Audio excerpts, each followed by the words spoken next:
देखिए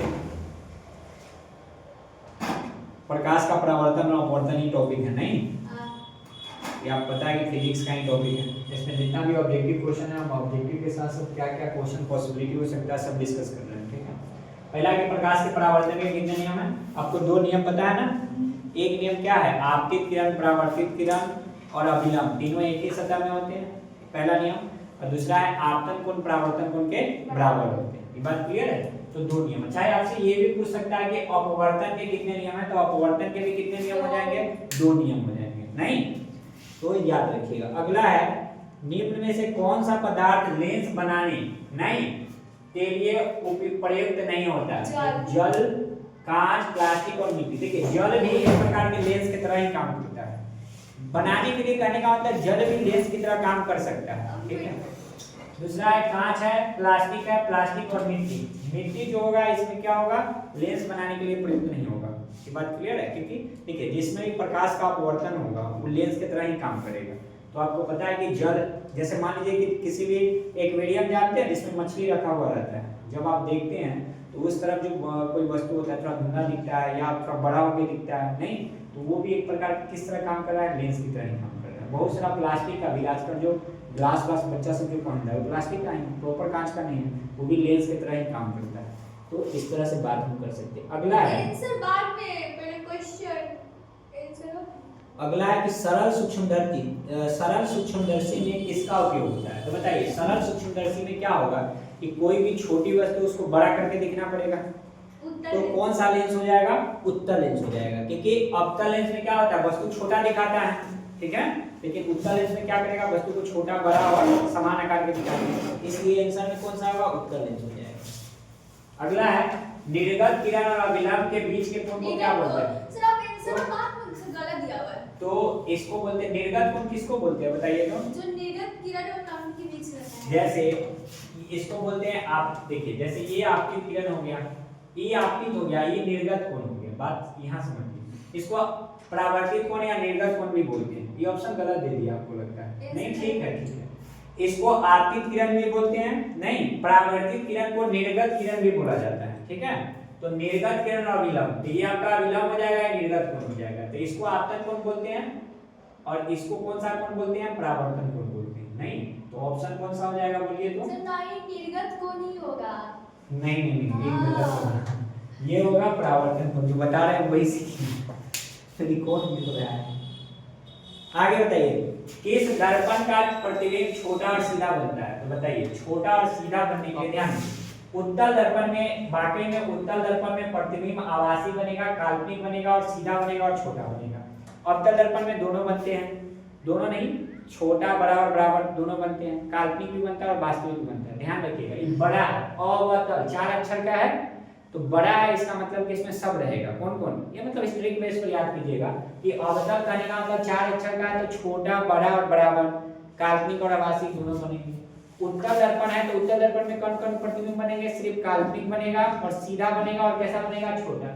समतल दर्पण में काल्पनिक और सीधा बनता है लेकिन वस्तु के बराबर बनता है, बात क्लियर है, और इनमें से कोई नहीं, तो ऑप्शन कौन सा हो जाएगा, उत्तल दर्पण। इसलिए उत्तल दर्पण का उपयोग किस साइड मिरर के रूप में होता है, क्योंकि एक बड़े स्पेस को देखना होता है इसलिए होता है, ठीक है।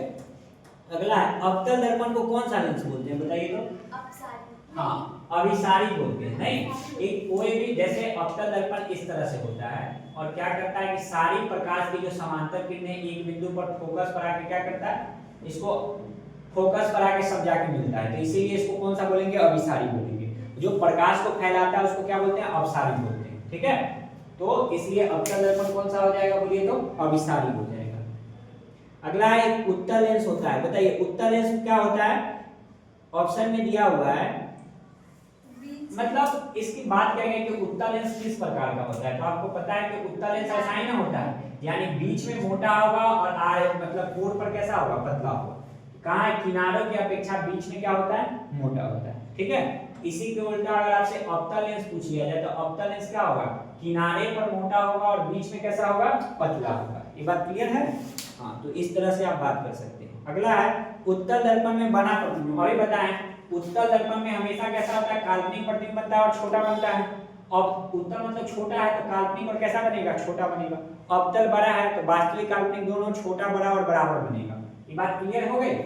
अगर यही जगह पर आता अवतल दर्पण में तो क्या बोलते, अवतल दर्पण में कौन सा होगा, वास्तविक, इसमें तो ऑप्शन ही नहीं है, वास्तविक और काल्पनिक दोनों बनेंगे। ठीक है, तो इस तरह से कराए कि निम्न में से कौन सा बड़ा और वास्तविक प्रतिबिंब बनाता है, तो बताइए। समतल दर्पण तो बराबर प्रतिबिंब बनाता है ना, उत्तल दर्पण छोटा प्रतिबिंब बनाता है, अवतल दर्पण कैसा बनाएगा, बड़ा प्रतिबिंब बनाएगा, और अवतल लेंस भी छोटा प्रतिबिंब बनाता है। बात क्लियर है, तो कौन सा ऑप्शन होगा, अवतल दर्पण होगा। तो इस तरह से रिवीजन करते चलिएगा तो आपको याद रहेगा।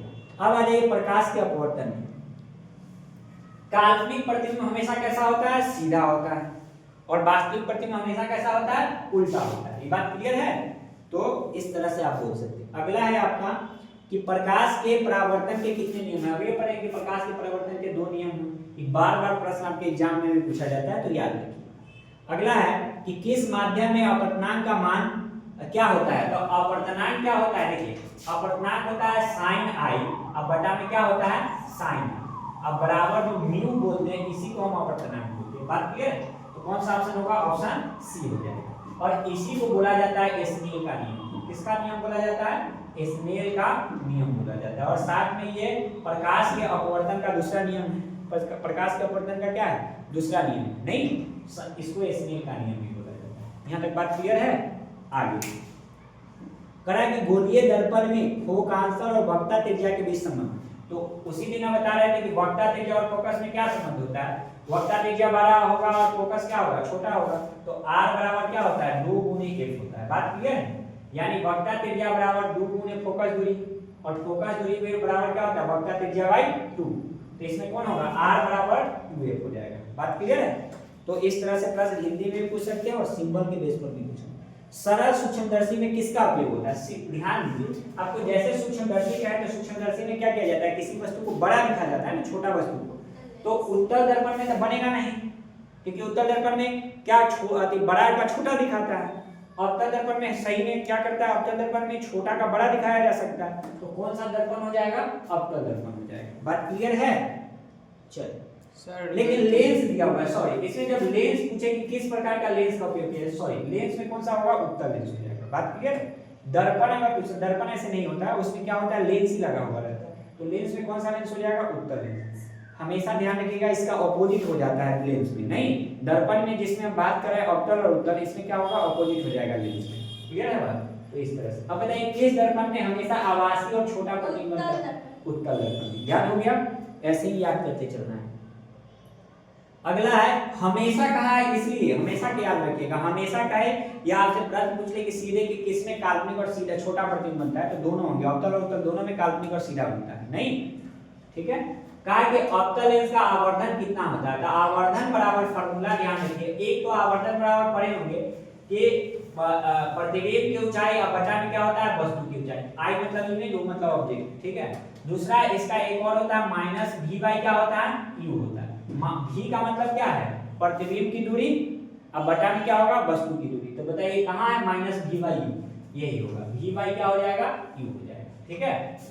आगे करा कि 1 मीटर फोकस दूरी वाले उत्तल लेंस की क्षमता क्या होगी। देखिए जब भी आपको क्षमता निकालने करें, लेंस की क्षमता जो होता है 1 बटा फोकस दूरी होता है, लेंस की क्षमता क्या होता है, 1 बटा फोकस इक्वल टू 1/f। हाँ, यानी लेंस की क्षमता जो होता है 1/f होता है, यानी p बराबर 1/f हो, और f हमेशा मीटर में रखिएगा, किसमें रखिएगा, मीटर में। और पूछा है कि 1 मीटर फोकस दूरी वाला, तो p बराबर 1/1 हो जाएगा, p बराबर 1। और हमेशा याद रखिएगा कि लेंस की क्षमता जो होती है, क्षमता का एसआई मात्रक क्या होता है, डायरेक्टर होता है, नहीं क्षमता का मात्रक क्या होता है, डायरेक्टर, एसआई नहीं, क्षमता का मात्रक डायरेक्टर होगा तो एक डायरेक्टर आंसर हो जाएगा। क्लियर है। अगला है किस दर्पण में वस्तु का बड़ा और वास्तविक प्रतिबिंब बनता है, तो बताइए वास्तविक और बड़ा प्रतिबिंब बनने के लिए कौन सा दर्पण हो जाएगा, अवतल दर्पण हो जाएगा। बात क्लियर है, किस प्रकार का दर्पण होगा, अवतल, तो यहाँ पर ऑप्शन में हो जाएगा अवतल दर्पण। अब बताइए किसी अवतल दर्पण द्वारा, देखिए ध्यान दीजिए, कहा है कि किसी अवतल दर्पण द्वारा काल्पनिक, सीधा और आवर्धित मतलब बड़ा प्रतिबिंब बनता है, जो वस्तु कहां कहां होगा, तो ध्यान रखिएगा हमेशा कि वस्तु जो होगा वो हमेशा दर्पण के पास होगा, दर्पण के पास होगा, तो दर्पण के पास कहने का मतलब है कि ध्रुव और फोकस के बीच होगा। बात क्लियर है, इस तरह से ध्यान रखिए, इसको याद रखिएगा कि एक ही कंडीशन होता है अवतल दर्पण में यहाँ मान लीजिए कि फोकस है, ये आपका क्या है, वक्ता त्रिज्या है, तो वस्तु फोकस और या ध्रुव नहीं, ध्रुव और फोकस के बीच होगा, तो इसका प्रतिबिंब दर्पण के पीछे बनता है, काल्पनिक बनता है, सीधा बनता है और आवर्धित बनता है। बात क्लियर है? ये कंडीशन ध्यान रखिए, यही प्रश्न पूछा है किसी अवतल दर्पण द्वारा, एक ही कंडीशन यही है कि फोकस और ध्रुव के बीच होगा, तो प्रतिबिंब दर्पण के पीछे बनेगा, काल्पनिक बनेगा, सीधा बनेगा और कैसा बनेगा, बड़ा बनेगा। ये बात क्लियर है? तो इसको आपको ध्यान में रखना है। अगला है कि किस दर्पण द्वारा प्रतिबिंब सीधा एवं छोटा बनता है। एकदम दिमाग में है आपको, कौन सा हो जाएगा, उत्तल दर्पण हो जाएगा। उत्तल दर्पण में क्या होता है, अच्छा एक और बात इसमें बताइए, अगर कहता कि प्रतिबिंब सीधा और छोटा बनता है, तो प्रतिबिंब सीधा तो उत्तल दर्पण में बनेगा, अगर यही कहता है कि प्रतिबिंब सीधा और बड़ा बनता है किस दर्पण में, तो अवतल दर्पण में हो जाता है। अब ये ना पढ़े हैं कि फोकस और किसके, ध्रुव के बीच में, लेकिन हमेशा पूछेगा कि हमेशा दर्पण में प्रतिबिंब सीधा और छोटा बनता है, तो उत्तल दर्पण लिखिएगा। बात क्लियर? तो इस तरह से प्रश्न हो सकता है। ये प्रश्न में ये आ जाएगा कि सीधा बने और काल्पनिक बनता है, सीधा और काल्पनिक तो दोनों में बनता है, अवतल उत्तल और समतल तीनों में बनता है, इनमें से सभी हो जाता है। बात क्लियर है? सभी कब मारते हैं, जब सीधे पूछता है कि प्रतिबिंब सीधा बने और काल्पनिक बने, तीनों में ना बनता है, किस किस में, उत्तल में, अवतल में, समतल में, सभी में हो जाता है। लेकिन यहाँ पूछा है कि प्रतिबिंब सीधा हो लेकिन छोटा हो, तो सिर्फ किस में बनेगा, उत्तल दर्पण में। अगर यही पूछता है कि सीधा और बड़ा बनता है, तो अवतल दर्पण होता है, नहीं सीधा और काल्पनिक है तो तीनों में होता है। तो इस तरह से कभी प्रश्न चेंज भी करते तो आप ध्यान रखिएगा, इसीलिए इतना समझा रहे हैं। कहा कि एक अवतल दर्पण की फोकस दूरी 10 सेंटीमीटर, तो वक्ता त्रिज्या, तभी ना पढ़े कि r बराबर क्या होता है, 2f नहीं होता है, तो 2 गुने 10 हो जाएगा, कितना सेंटीमीटर हो जाएगा, 20 सेंटीमीटर हो जाएगा। ये बात क्लियर है? चलो आगे कहा कि प्रत्येक लेंस के दो वक्ता केंद्र होने की क्या कारण है। देखिए क्यों कारण है, क्योंकि लेंस जो बना होता है दो क्या सतह, दो गोलाकार सतह से मिलकर बना होता है, ऐसे बना होता है, इसलिए इसके कितने केंद्र होते हैं, दो केंद्र होते हैं। तो लेंस के दो वक्र सतह होते हैं, लेंस के कितने वक्र सतह होते हैं, दो, एक वक्र सतह ये हो गया, दूसरा वक्र सतह ये होगा, इसी से लेंस बना है, इसीलिए इसके कितने वक्ता केंद्र होते हैं, दो केंद्र। क्लियर है? आगे बताइए हजामत बनाने के लिए किस दर्पण का उपयोग है, अवतल दर्पण का, क्योंकि अवतल दर्पण में बड़ा और सीधा प्रतिबिंब बनता है। जब दाढ़ी बनाते हैं तो दाढ़ी बड़ा बड़ा दिखना चाहिए, इससे कटेगा नहीं, तो इसलिए अवतल दर्पण का उपयोग किया जाता है। ठीक है, आगे कहा कि वक्ता त्रिज्या एवं फोकस दूरी के बीच क्या संबंध है, बताइए तो। नहीं हो जाएगा, एक बराबर क्या हो जाएगा, r/2 हो जाएगा, या r बराबर 2f हो जाएगा, जो ऑप्शन में होगा यही ऑप्शन आप मान लीजिएगा। आगे आपसे कहा गया कि दो वक्रीय पृष्ठों से घिरे ठोस माध्यम को क्या कहते हैं, बताइए तो। दो वक्रीय पृष्ठों से घिरे ठोस माध्यम को क्या कहा जाता है, उसको गोलीय लेंस कहा जाता है। उसको क्या कहा जाता है, लेंस। कहा ना कि दो वक्रीय पृष्ठ, इस तरह से दो वक्रीय पृष्ठ से घिरा हुआ है, तो इसको आप क्या बोलिएगा, लेंस। आगे कहा कि लेंस की क्षमता क्या होती है, अभी ना पढ़े हैं कि लेंस की क्षमता जो होती है फोकस दूरी के व्युत्क्रम माने उल्टा, इसका मतलब हुआ 1/a, और 1/a यही ना आप क्षमता पढ़े हैं कि लेंस की क्षमता बराबर जो होता है 1/4 फोकस दूरी होता है। ये बात क्लियर है आप लोगों को कि लेंस की क्षमता बराबर क्या होगा, 1/4 फोकस दूरी। आगे देखिए कहा कि रोगियों के नाक, गले आदि की जांच के लिए डॉक्टर किस दर्पण का प्रयोग करता है, अवतल दर्पण का। क्यों? क्योंकि अवतल दर्पण में बड़ा प्रतिबिंब बनेगा, तो बड़ा अच्छा से आप गला देख सकते हैं, नहीं दांत देख सकते हैं कहां क्या गड़बड़ी है, तो हमेशा ध्यान रखिएगा अवतल दर्पण का उपयोग होगा। क्लियर है? उसके बाद है सोलर कुकर में प्रयोग। देखिए सोलर कुकर में भी अवतल दर्पण का प्रयोग होता है, क्योंकि एक तो अभिसारी दर्पण है, उस सारे प्रकाश की किरण को एक बिंदु पर लाता है, इससे ज्यादा ऊष्मा मिलेगा, और ऊष्मा मिलने की वजह से क्या होगा, खाना पकना शुरू हो जाएगा, इसलिए ऐसा इस्तेमाल किया जाता है। अब आपसे पूछा गया कि उत्तल लेंस द्वारा काल्पनिक प्रतिबिंब बनता है, समझिए तो। काल्पनिक जब बीम कहां, तो उत्तल लेंस में जब वस्तु सेम ही कंडीशन आप याद रखिए जो अवतल दर्पण में किया है ना, लेंस में भी, तो लेंस में भी ध्रुव और किसके बीच होना चाहिए, बोलिए तो, फोकस के बीच होना चाहिए। किसके बीच होना चाहिए, ध्रुव और फोकस के बीच होगा, तो इसका भी प्रतिबिंब कहां बनेगा, जहां लेंस होगा उसी के साइड बनेगा, और काल्पनिक और सीधा बनेगा। तो ऑप्शन कौन होगा, फोकस अंतर के से कम दूरी पर, ये जो दिया नहीं है फोकस अंतर की कम दूरी पर, मतलब इससे कम दूरी पर होना चाहिए, यही ऑप्शन है। उत्तल लेंस में बना प्रतिबिंब कैसा होता है, अब देखिए अभी ना बोले हैं कि लेंस पूछ ले, तो उत्तल लेंस में हमेशा ध्यान रखिएगा कि उत्तल लेंस में दोनों बनेगा। उल्टा कर लीजिए दर्पण का, तो उत्तल लेंस में कैसा होगा, वास्तविक भी बनेगा और कैसा बनेगा, काल्पनिक, दोनों बनेगा। नहीं, इसमें सीधे वास्तविक और उल्टा दिया है, लेकिन उत्तल लेंस में दोनों प्रतिबिंब बनते हैं। नहीं, तो अगर आपसे ऑप्शन में पूछे, देखिए वास्तविक सीधा तो हो ही नहीं सकता है, काल्पनिक और उल्टा ये भी ऑप्शन में नहीं हो सकता है, नहीं सीधा और बराबर ये भी नहीं ऑप्शन में हो सकता है, तो एक ऑप्शन यही होगा वास्तविक और उल्टा। ठीक है, तो इस प्रकार से आप ऑप्शन छाट के भी बना सकते हैं। अब आ जाइए प्रकाश के परावर्तन। यहाँ पर किस दर्पण की फोकस दूरी धनात्मक होती है, ध्यान दीजिए अवतल दर्पण की फोकस दूरी जो होती है अवतल, ये जो होगा अवतल दर्पण का ऋणात्मक होगा, अवतल दर्पण का कैसा होगा ऋणात्मक, और उत्तल दर्पण का जो होगा ये उत्तल दर्पण का होता है धनात्मक, ऐसे कैसा होगा धनात्मक। बात क्लियर है? अवतल दर्पण का कैसा होगा ऋणात्मक होगा, नहीं ये नेगेटिव होगा, और उत्तल दर्पण का क्या होगा पॉजिटिव होगा। बात क्लियर है? याद रहेगा कि नहीं? कैसे याद कीजिएगा बताइए तो।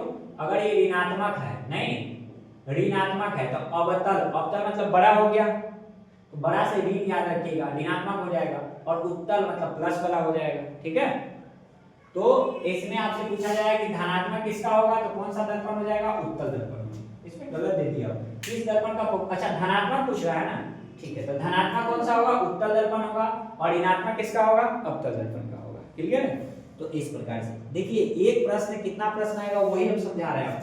गोलीय दर्पण के ध्रुव और फोकस के बीच की दूरी को क्या कहते हैं बताइए। तो उसी में ना बता रहे थे कि यहाँ ध्रुव है और फोकस के बीच की दूरी को फोकस दूरी ना बोला जाता है, क्या बोला जाता है फोकस दूरी। तो इसको क्या बोलिएगा फोकस दूरी बोलिएगा। ये लिखा, सॉरी फोकस नहीं फोकसांतर, वही फोकस दूरी को फोकसांतर भी बोला जाता है। क्लियर?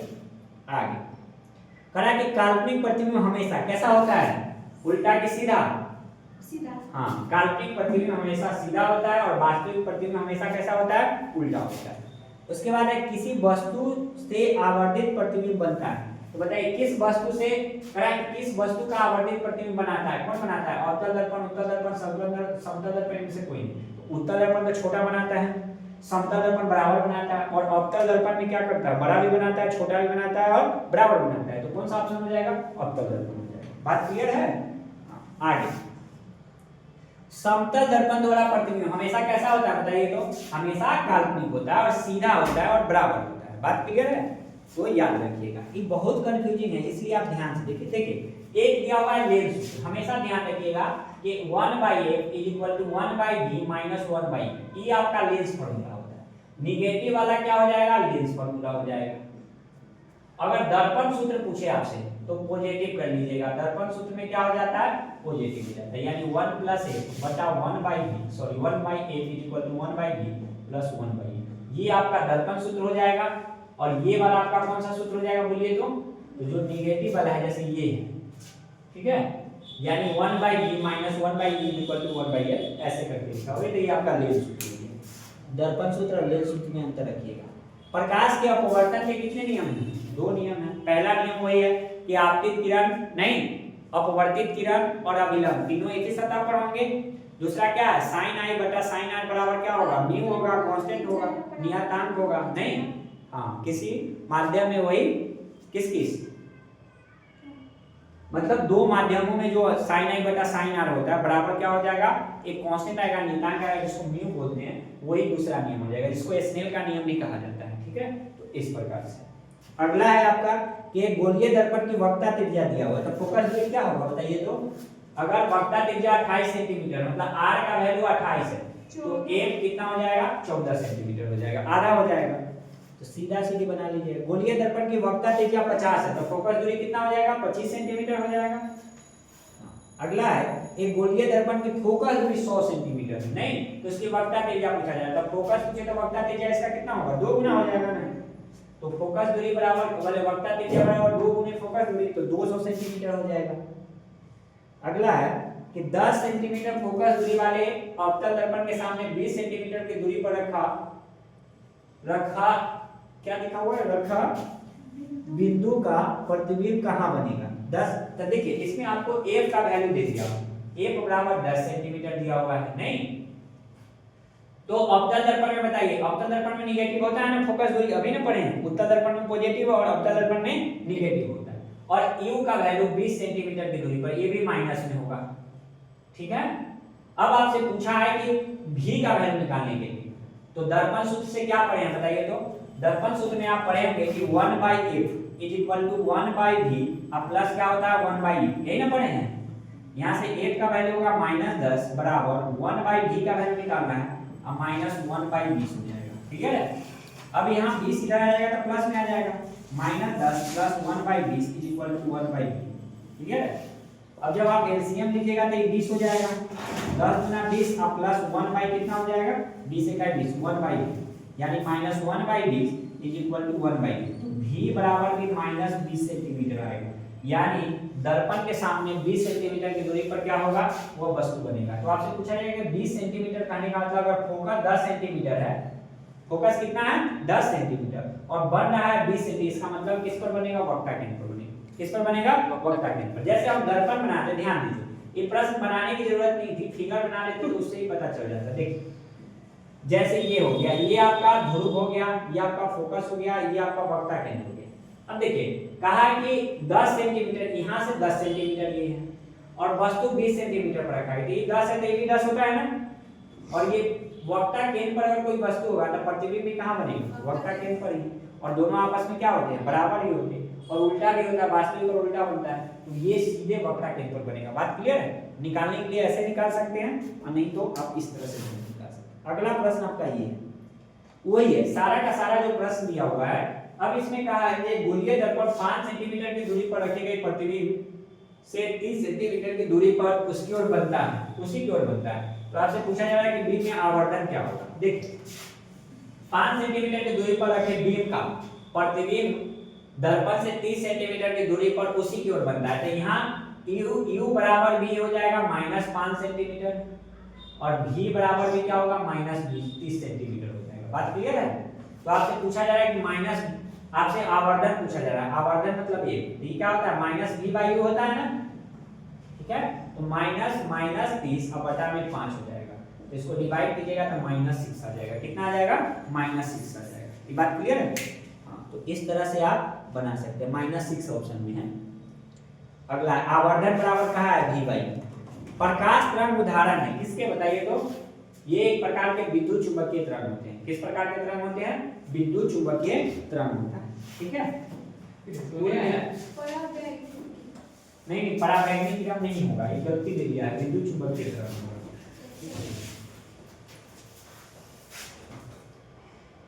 एक है, एक लेंस की क्षमता -5 डायरेक्टर है, तो इसकी फोकस दूरी क्या होगी। देखिए लेंस दिया हुआ है कि -5 डायरेक्टर है, तो बताइए लेंस की क्षमता बराबर क्या होता है 1/f = 5 भी हुआ ना। अब इसको f को क्रॉस गुना कीजिएगा तो माइनस, यहाँ रहने दीजिए 1, इससे इसको गुना कर लीजिएगा तो -5f बराबर 1 होगा ना, क्रॉस गुना करेंगे तो f बराबर क्या होगा 1/-5 होगा ना। ये तो मीटर में आया, किसमें आया मीटर में। इसको सेंटीमीटर में बदलने के लिए क्या कीजिएगा 100 से गुना कीजिएगा ना, 100 से क्या करेंगे गुना। अभी काट लीजिएगा तो कितना आएगा -20 सेंटीमीटर। तो आपका फोकस दूरी क्या हो जाएगा -20 सेंटीमीटर। ये बात क्लियर है, बन जाएगा। अगर आपको क्षमता दिया हो और फोकस निकालना तो इस तरह से क्या कर सकते हैं, सॉल्व कर सकते हैं। यहाँ 12 से 15 नंबर आने वाला है, याद रखना। अभी लगाएंगे भी क्वेश्चन आप लोगों को। बताइए गोलीय दर्पण जो अंदर की तरफ है, वो अंदर की तरफ कौन सा गोलीय दर्पण होता है बताइए तो। हाँ अवतल होता है। कौन सा दर्पण होगा, अवतल दर्पण होगा। और बाहर की तरफ जो सतह रहता है जिसको परावर्तित सतह बोलते हैं, नहीं परावर्तक सतह बाहर की तरफ रहेगा वो उत्तल दर्पण होगा, अंदर की तरफ रहेगा वो कौन सा दर्पण होगा, अवतल दर्पण होगा। ठीक है। बताइए एक लेंस की क्षमता दिया हुआ है 4 डायरेक्टर, तो निम्नलिखित में से क्या सही होगा। तो फोकस दूरी निकालना होगा तो वही कर लीजिएगा। क्या अगर 4 डायरेक्टर दिया हुआ है क्षमता तो 1 बराबर 1/4 हो जाएगा।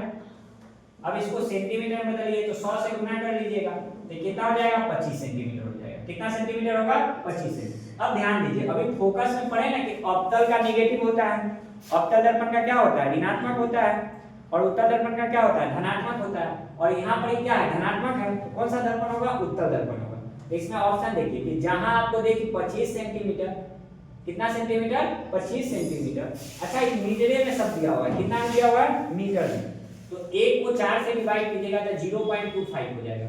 अब इसको 100 से फिर डिवाइड करते हैं, सेंटीमीटर में आ गया था तो 0.25 ना होता, तो 0.25 मीटर उत्तल दर्पण वाला जो होगा कहाँ दिया हुआ है ये ऑप्शन कौन सा हो जाएगा बी हो जाएगा। बात क्लियर है। जब सेंटीमीटर में चेंज करें तो सेंटीमीटर में, मीटर में करें तो मीटर। जैसे इसको डिवाइड कीजिएगा 1 से ऐसे 4 से तो यहाँ दशमलव होगा, 0 होगा, 4 गुना 8, यहाँ 2 हो जाएगा, फिर दशमलव से 0, 4 5 20, इतना मीटर आएगा ना। तो इस तरह से। अगला है 46 नंबर। देखिए गोलीय दर्पण का परावर्तक पृष्ठ बाहर की ओर हो सकता है। बाहर की ओर किसका होता है बताइए तो? वक्रित हो सकता है। बाहर और अंदर दोनों की ओर वक्रित हो सकता है ना। बाहर की ओर होगा तो कौन सा होगा? उत्तल दर्पण होगा। अंदर की ओर वक्रित होगा तो कौन सा दर्पण हो जाएगा? अवतल दर्पण हो जाएगा। क्लियर है बात? यानी दोनों तरफ ऑप्शन में हो जाएगा। फिर वही क्वेश्चन है कि फोकस दूरी अगर 20 सेंटीमीटर होगा तो 20 सेंटीमीटर, यहाँ ध्यान रखिए आप सब लोग, जैसे ही लेंस का फोकस अगर 20 सेंटीमीटर है तो सबसे पहले इसको किसमें चेंज कर लेना है? किसमें? मीटर में चेंज कर लेना है। तो 20 को 100 से डिवाइड कर लीजिए तो 20 25 60, 1/5 मीटर होगा ना। ये बात क्लियर है? अब आपको निकालना है लेंस की क्षमता। क्षमता करने का मतलब P। P बराबर क्या होता है? 1/8। 1/1/5 कितना हो जाएगा? 5 हो जाएगा। 1/1/5 और ये 5 ऊपर जाएगा यानी 5 डायरेक्टर जो होगा वो आपकी क्या होगी? लेंस की क्षमता। अच्छा एक बात बताइए, लेंस अगर पॉजिटिव है, उत्तल लेंस, ध्यान दीजिए, उत्तल लेंस का जो फोकस होता है हमेशा ध्यान रखिएगा कि लेंस में उत्तल लेंस का जो फोकस होगा वो धनात्मक होगा। उत्तल लेंस का फोकस क्या होगा? धनात्मक होगा। और जबकि अवतल लेंस का फोकस क्या होगा? अवतल लेंस का फोकस जो होगा वो ऋणात्मक होगा। बात क्लियर है? दर्पण में बताइए, दर्पण में आप पढ़े हैं कि अवतल दर्पण का जो फोकस होगा वो ऋणात्मक होगा, नहीं ये ऋणात्मक होगा। और उत्तल का कैसा होगा बताइए तो? उत्तल का धनात्मक होगा। तो ये थोड़ा सा कंफ्यूजिंग हमेशा रहता है। नहीं दोनों तो सेम ही है। सेम कहाँ है?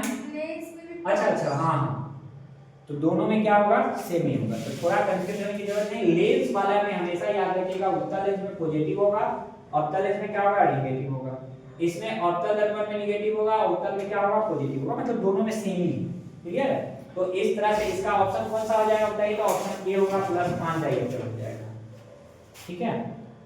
किसी लेंस को अभिसारी लेंस कहा जाता है। देखिए लेंस को उल्टा कर लीजिए।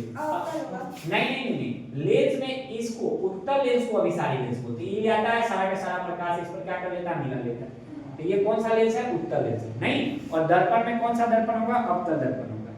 कंफ्यूज होने की जरूरत नहीं। अभिसारी करने का मतलब है कि सारा प्रकाश किरण को एक बिंदु पर लाता है। और लेंस में कहा है तो बना लीजिएगा लेंस, और लेंस में यही लेंस वाला ऐसे करेगा।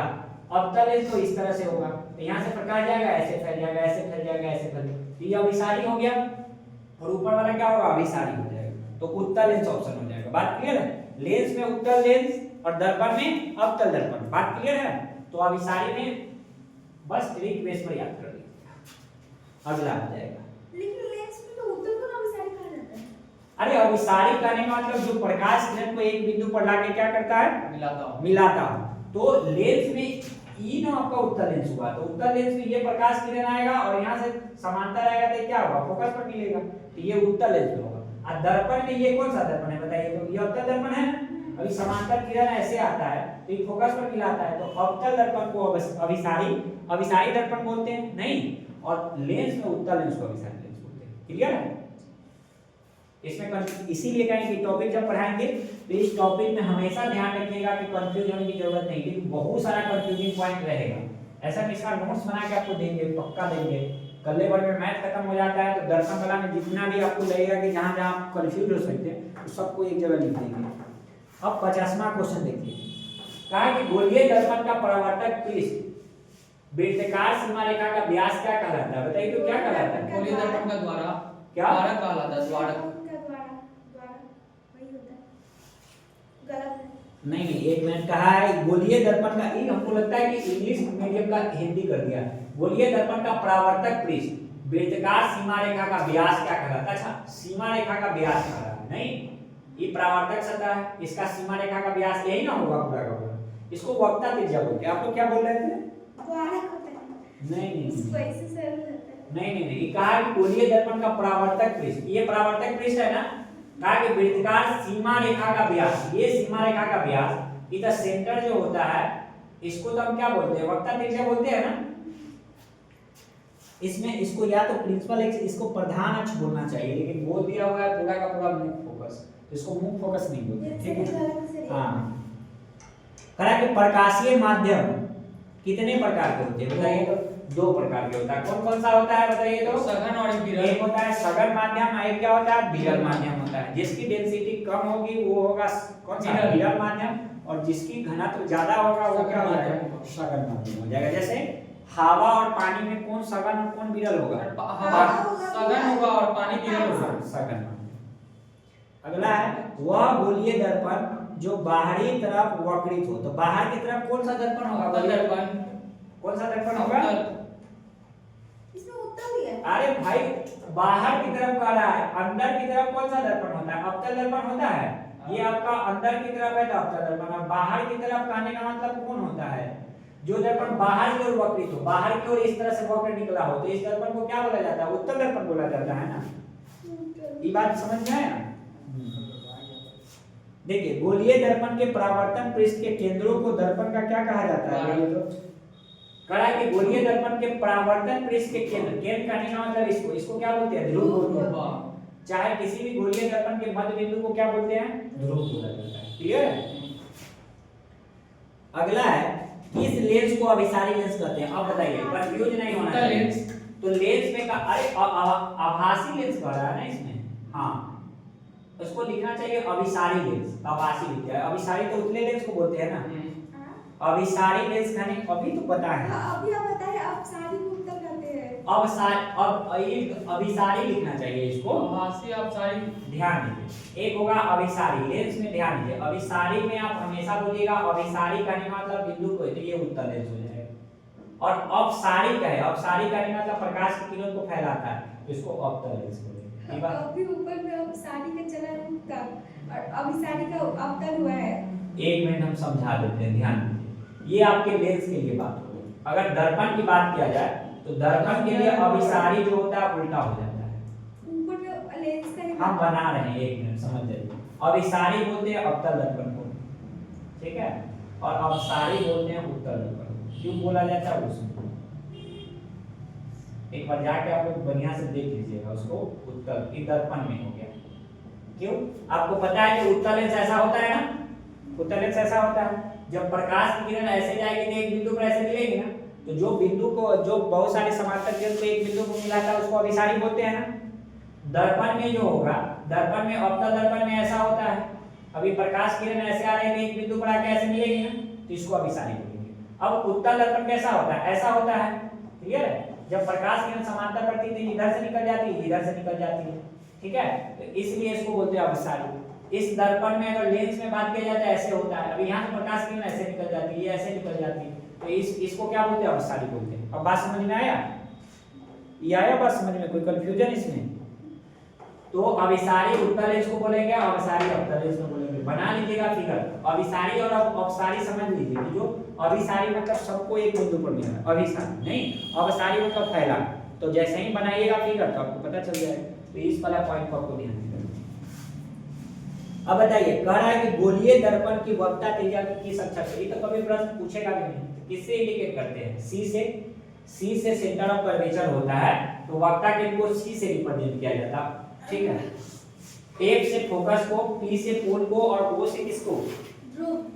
हां, तो सर पी से ध्रुव को इंडिकेट किया जाता है। ओ से ऑब्जेक्ट, अनंत ओ से ऑब्जेक्ट को भी इंडिकेट कर दिया जाता है। अवतल दर्पण की फोकस दूरी होती है कैसा? अभी बताइए, अवतल दर्पण की फोकस धनात्मक होगा या ऋणात्मक? अवतल में तो ऋणात्मक ही हुआ। तो अवतल दर्पण की फोकस दूरी कैसी होती है? ऋणात्मक। क्या हो गया? ठीक है, रिकॉर्डिंग हो रहा है। आगे इतना निकट जाकर बोलेगा सब। अच्छा, अवतल दर्पण की फोकस दूरी आपको पता चल गया कि अवतल ऋणात्मक होता है, और उत्तल दर्पण की फोकस दूरी कैसी होगी? धनात्मक होगी, ठीक है।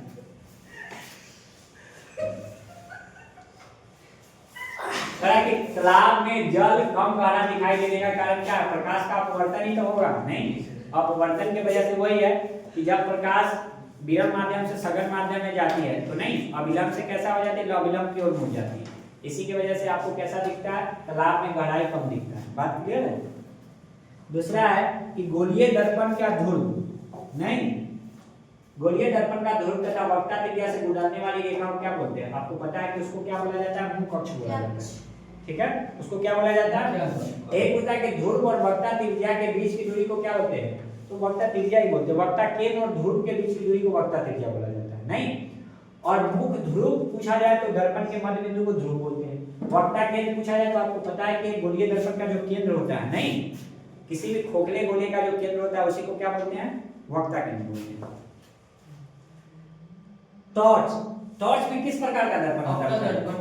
अवतल दर्पण। आपको पता है कि टॉर्च ऐसे रहता है, यहाँ पर लाइट लगा हुआ रहता है, यहाँ से प्रकाश निकलता है, ऐसे निकलता है, बाहर की तरफ फेंक देता है, तो ये इस तरह का रहेगा, तो इसको क्या बोलिएगा? अवतल दर्पण। चाहे गाड़ी के हेडलाइट में भी आपसे पूछे तो कौन सा दर्पण होगा? अवतल दर्पण होगा, ठीक है।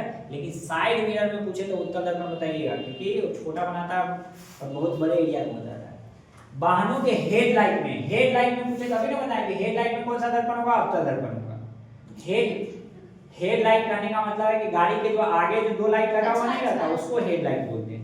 तो हेडलाइट में इसलिए लगा होता है, देखिए, क्योंकि हेडलाइट इस तरह से होता है, आंख की तरह होता है, नहीं, अब यहाँ से प्रकाश की किरण की बॉल लगा हुआ है, ये निकलेगा प्रकाश किरण यहाँ, इससे टकराएगा और समांतर निकल जाएगा, और प्रकाश भी कैसा चाहिए? समांतर चाहिए, इसलिए हेडलाइट में कौन सा दर्पण होगा? अवतल दर्पण होगा। और साइड मिरर में पूछे वही, यहाँ हेडलाइट की जगह पर साइड मिरर हो तो उत्तल दर्पण बताइए। क्लियर है बात? कि वाहनों के साइड मिरर में, आगे हम क्वेश्चन, साइड मिरर पूछा जाए तो कौन सा दर्पण होगा? उत्तल दर्पण, ठीक है। हेडलाइट में अवतल दर्पण और साइड मिरर में कौन सा होगा? उत्तल। क्यों? क्योंकि उत्तल दर्पण में हमेशा काल्पनिक और छोटा प्रतिबिंब बनाता है, और पीछे मान लीजिए ट्रक आ रहा है, ट्रक आपको देखना है, नहीं, तो ट्रक इतना छोटा हेडलाइट में वाले इतना छोटा अगर दर्पण में आपको नहीं पूरा का पूरा ट्रक आएगा तो फिर कैसे देख पाइएगा? नहीं देख पाइएगा। हमारे दिमाग में इमेजिनेशन रहता है, ट्रक नहीं देखे हुए रहते और पहली बार ट्रक देखते तो उतना ही छोटा ना दिखता, लेकिन आप देखे हुए रहते तो आपका दिमाग रहता है कि वहाँ पीछे बुलडोजर आ रहा है, जेसीबी आ रहा है, ट्रक आ रहा है, तो आपको इमेज बन जाता है। हाथी भी आएगा तो आपको पता चल जाता है कि इतना बड़ा हाथी होता है, नहीं, तो इस तरह से। लेंस के कितने वक्ता केंद्र होते हैं बताइए? तो 2। लेंस के कितने फोकस होते हैं? 2। आवर्धन का ऐसा मात्रा क्या होता है? नहीं, आवर्धन का हाँ, ये मात्रक विहीन होता है। क्यों? क्योंकि ऊपर आपको पता है कि प्रतिबिंब की ऊंचाई बटा वस्तु की ऊंचाई दोनों मीटर में है या सेंटीमीटर में कट के कुछ नहीं होगा, कुछ नहीं आएगा, तो ये मात्रक विहीन होता है। क्लियर? ये बात क्लियर है? मीटर पूछे तो मीटर का फोकस दूरी का मात्रक आपका मीटर हो जाएगा। डायरेक्टर किसका होता है बताइए? तो लेंस की क्षमता का होता है ना, और मीटर प्रति सेकंड जो होता है वो कितना वेग का होता है या स्पीड का होता है, और कोई मात्रक नहीं है इसका होगा, ठीक है। लिखा हुआ डायरेक्टर, लेकिन डायरेक्टर होगा। लेंस की क्षमता का मात्रक बताइए? डायरेक्टर लिख दिया है। एक्शन में ऐसा ही मात्रक डायरेक्टर नहीं होता, लेकिन लिख दिया है डायरेक्टर, ठीक है। डायरेक्टर की वजह से डायरेक्टर लिख दिया है। प्रकाश गमन करती है बताइए? टेढ़ी रेखा में, सीधी रेखा में हमेशा जाएगा। जैसे यहाँ से प्रोजेक्टर से जो निकल रहा है वो भी तो सीधी रेखा है, नहीं। अगला उत्तल लेंस। अब बताइए, अभी ना बताया उत्तल लेंस, अभी तक याद हो जाना चाहिए कि उत्तल लेंस अभिसारी लेंस होता है, नहीं। उत्तल लेंस कैसा होगा? अभिसारी। और अवतल लेंस कैसा होगा? अपसारी। आवर्धन नहीं करेंगे, आवर्धन को किस अल्फाबेट से दर्शाया जाए? एम। एम बराबर मैग्निफिकेशन, इसको इंग्लिश में बोलते हैं आवर्धन को। हाँ, माइनस v बाई यू, चाहे वस्तु प्रतिबिंब की ऊंचाई या बटा में क्या हो जाएगा? वस्तु। तो माइनस में थोड़ी ना होता है। माइनस में दर्पण वाले में माइनस में होता है, लेंस में माइनस नहीं होता, बात समझे? दर्पण वाला में, क्योंकि जब प्रतिबिंब बनता है तो ये भी तो पता चले कि कितना बनता है, नहीं, कैसा बनेगा ये बताता है।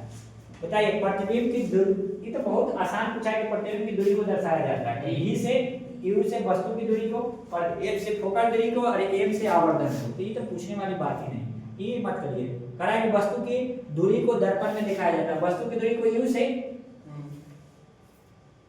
प्रकाश किरणें के समूह को क्या बोलते हैं? प्रकाश पुंज। हाँ, किरण पुंज या प्रकाश पुंज बोला जाता है।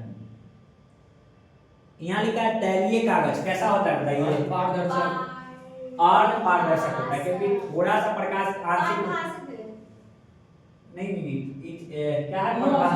सर हाँ, ये दोनों हो सकता है। अर्ध पारदर्शक करने का मतलब छोटा सा भाग जाता है। आप पढ़े ना कि एक होता है पारदर्शी, अपारदर्शी, नहीं पारभासी, 3 को पढ़े हैं ना, जिससे प्रकाश किरण नहीं जाता है उसको अपारदर्शी बोलते हैं। जिसके आर पार देख सकते हैं, जिसके आर पार नहीं देख सकते हैं। अर्ध पारदर्शी मतलब थोड़ा सा देखा जा सकता है। दोनों ऑप्शन सेम नहीं है। अगला है समतल दर्पण की फोकस दूरी कैसा होगा बताइए? याद रखिए, अनंत होगा। समतल दर्पण की फोकस दूरी कैसा होगा? अनंत होगा। कह रहा है कि उत्तल दर्पण में वस्तु की दूरी का मान कैसा होता है बताइए। धनात्मक होगा। उत्तल दर्पण में कैसा होगा, धनात्मक होगा, और अवतल दर्पण में कैसा होगा, ऋणात्मक होगा। लिख दे दे ऋणात्मक दिया है आंसर। नहीं धनात्मक होगा। उत्तल दर्पण में फोकस दूरी कैसा होगा, देखिए ना, उत्तल दर्पण में ऐसे होता है और इसका फोकस दूरी इधर ही होता है। अब यहाँ से प्रकाश की किरण जाती है तो यहाँ से मेजर करते हैं तो धनात्मक होगा, ये ऑप्शन गलत है। उत्तल दर्पण में फोकस दूरी क्या होगा, धनात्मक होगा। बात क्लियर है, छोड़िए ऑप्शन हम बताएंगे। उत्तल दर्पण से बना काल्पनिक प्रतिबिंब होता है कैसा, सीधा कि उल्टा, सीधा। काल्पनिक प्रतिबिंब सीधा होगा और छोटा होगा, ठीक है। इसमें दिया हुआ सीधा और आश्रित होगा। आश्रित करने का मतलब छोटा, छोटा, आवर्तित का मतलब बड़ा। कह रहा है कि प्रकाश की चाल सबसे अधिक किस माध्यम में होगी? तो सबसे अधिक किसमें होगा, निर्वात में। उससे कम किसमें होगा, पानी में, और सबसे कम कांच में। दोहा में तो प्रकाश के बाद वायु में। हाँ, और वायु में होगा, अगर ऑप्शन रहता तो वायु में। लेंस कितने प्रकार के होते हैं बताइए तो? दो। एक पढ़े ना, उत्तल लेंस और अवतल लेंस। दर्पण कितने प्रकार के होते हैं? दो। अवतल दर्पण कैसा होता है बताइए, अब बताइए। अभिसारी। अभिसारी होगा, ठीक है। अब इसमें कंफ्यूज नहीं होना चाहिए। यहाँ तक आपका पूरा का पूरा खत्म हो गया। अब आपको आंसर देना है कुछ का, बताइए तो आप लोग। नहीं पूछिए। अवतल लेंस होता है कैसा, अवतल लेंस अभी ना पढ़े हैं, अवसारी लेंस। आवर्धन का मान ऋणात्मक होने पर प्रतिबिंब कैसा बनेगा, ये तो आपको वहां पर जैसे HI/H बोले ना, ऋणात्मक होगा तो वास्तविक और कैसा बनेगा, उल्टा बनेगा, ठीक है। प्रकाश की प्रकृति का स्रोत बताइए तो कौन सा है, सूरज हो जाएगा, तारे हो जाएंगे, सौर ऊर्जा, पवन ऊर्जा। ठीक है। तो इस प्रकार से पूरा का पूरा चैप्टर प्रकाश के परावर्तन समाप्त हो गया। इसको बढ़िया से देख लीजिएगा एक बार, तो ये पूरा का पूरा कंप्लीट हो जाएगा। बात क्लियर है, तो इस तरह से हम बात कर सकते हैं।